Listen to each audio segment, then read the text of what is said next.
ನಮ್ಮ ಹೆಸರು ಆನಂದ ನಾಯಕ್ ಅಂತೇಳಿ ಸಾಕಿನ್ ಶಿವಾಜಿನಗರ ಸಿರಟ್ಟಿ ತಾಲೂಕು. ಸರ್, ನಾನು ಹೇಳೋದಷ್ಟೇ, ಎಲ್ಲ ನಮ್ಮ ಮುಖಂಡರು ಮಾತಾಡಿದ್ದಾರೆ. ನಮ್ಮ ಹಿಂದಿನ ಪಿತಾಜಿತ್ತ ಏನು ನಮ್ಮ ಲಮಾಣ್ಯರು ನಾವು ಕುಲ ಕಸಬಿದೆ 7% ನಮ್ಮ ಸಮಾಜಕ್ಕೆ ಕೊಟ್ಟ ನ್ಯಾಯವನ್ನು ದೊರಕಿಸದೆ ಹೋದ್ರೆ ನೇರವಾಗಿ ಕಳಬಟ್ಟಿ ಮಾಡಿ ನಾವು ಏನು ಕುಡಿಸಿದೀವಿ ಸನ್ಮಾನ್ಯ ಸಿದ್ದರಾಮಯ್ಯ ಸಾಹೇಬರಿಗೂ ನಾವು ಕುಡಿಸ್ಲಿಕ್ಕೆ ಸಿದ್ಧರಿದೀವಿ. ನಮಗಷ್ಟೇ ಅನುಮತಿ ಮಾಡಿಕೊಟ್ಬಿಡಿ. ಅಬಕಾರಿ ಇಲಾಖೆ ಸಚಿವರೇ, ತಾವು ನಿದ್ದೆ ಮಾಡಕತ್ತೀರೇನ್ರಿ? ನಮಗ್ ಕೊಟ್ಬಿಡಿ, ನಮ್ಮ ಕುಲ ಕಸಬನ್ನಷ್ಟೇ ಕೊಟ್ಬಿಡಿ. ನಮ್ಮ ಬೇರೆ ಏನು ನಿಮ್ಮಪ್ಪನ ಮನೆ ಆಸ್ತಿ ಕೇಳಾಕತ್ತಿಲ್ರಿ.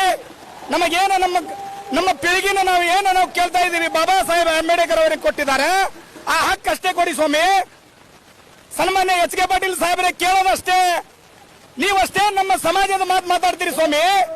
ನೋಡ್ರಿ, 7 ದಿವಸದಿಂದ ನಾವು ಸತತ ಹಗಲು ರಾತ್ರಿ ಕಷ್ಟ ಪಡ್ತಾ ಇದೀವಿ. ನಮಗ್ ಕಳಬಟ್ಟಿ ಮಾಡೋದು ಒಂದು ಕೊಟ್ಟು ಬಿಟ್ರೆ ಸಾಕು. ನಿಮ್ಮ ಒಳಬೈಸಲಾತಿ ಬೇಡ, ಯಾವ್ದು ಬೇಡ್ರಿ, ನಾವು ಜಗತ್ತಿಗೆ ಕೊಡಿಸ್ತೀವಿ. ಇನ್ನೊಂದು ಕೊನೆಯಾಗಿ ನಿಮ್ಮ ಸವಾಲ್ ಹಾಕಿ ಇಚ್ಛೆ ಪಡ್ತೀನಿ ನಾನು.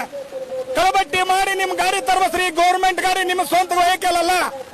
ಆ ವೆಹಿಕಲ್ ಅಲ್ಲಿ ಸೆರೆ ಮಾರಿ ಆ ಗಾಡಿಯಾಗ ಹಾಕಿ ನಿಮಗ 100 ಕಿಲೋಮೀಟರ್ ನಡೆಸದೆ ಹೋದ್ರೆ ಜಾತಿ ಲಬಾರಲ್ರಿ ನಾವು. ನೀವು ತಿಳ್ಕೊಂಡು ಏನಾದ್ರೂ ನಾವತ್ತಾಗ ದಾರಿ ಮಾಡಿಕೊಡದೆ ಹೋದ್ರೆ ಮುಂದಿನ ಆಗೋ ಪರಿಣಾಮಕ್ಕೆ ನೀವೇ ಜವಾಬ್ದಾರರು.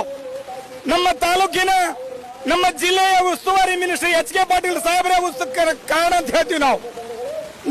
17ನೇ ತಾರೀಕು ನೋಡ್ತೀವಿ, 17, 18, 19 ಇಲ್ಲೇ ಕಳಬಟ್ಟಿ ಏರಿಸ್ತೀವಿ ಡಿಸಿ ಆಫೀಸ್ ಮುಂದೆ. ಇದು ಮಾತು ಸತ್ಯ ಅಂತ ಕೈ ಎತ್ತಿ ಹೇಳಿ ನಮಗೆಲ್ಲ ನಾಯಕರು ವಂದಿಸಿ ನಾನು 2 ಮಾತನ್ನು ಮುಗಿಸ್ತೀನಿ. ಜೈ ಹಿಂದ್, ಜೈ ಕರ್ನಾಟಕ. ಮಾತೆ ಸರ್,